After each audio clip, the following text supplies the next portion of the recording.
নমস্কার। এই সময় লাইভে আপনাদের সকলকে স্বাগত। আমি রনিপা আপনাদের সঙ্গে রয়েছি। নজর রাখবো টপ 5 খবরে। প্রথম খবরই হলো প্রচারের শেষ দিনে ভোট থেকে সরে দাঁড়ানোর কথা ঘোষণা করলেন ফলতার তৃণমূল প্রার্থী জাহাঙ্গীর খান। ফলতার উন্নয়নের স্বার্থে তিনি সরে দাঁড়াচ্ছেন বলে জানিয়েছেন। মঙ্গলবার সাংবাদিক সম্মেলনে একথা ঘোষণা করেন জাহাঙ্গীর খান। 21শে মে বৃহস্পতিবার ফলতা বিধানসভা কেন্দ্রে উপনির্বাচন। 19শে মে মঙ্গলবার প্রচারের শেষ দিনে ভোট থেকে সরে দাঁড়ানোর কথা ঘোষণা করলেন ফলতার পুষ্পা জাহাঙ্গীর খান।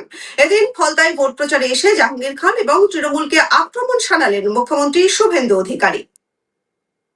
ফলতায় নির্বাচনী প্রচারে গিয়ে সভা থেকে সেই নিহত কর্মীদের পরিবারের সদস্যদের চাকরি দেওয়ার আশ্বাস দিলেন মুখ্যমন্ত্রী শুভেন্দু অধিকারী। পাশাপাশি ফলতায় যে বিজেপি কর্মীরা আক্রান্ত তাদের জন্য বিশেষ ব্যবস্থারও আশ্বাস দিয়েছেন তিনি।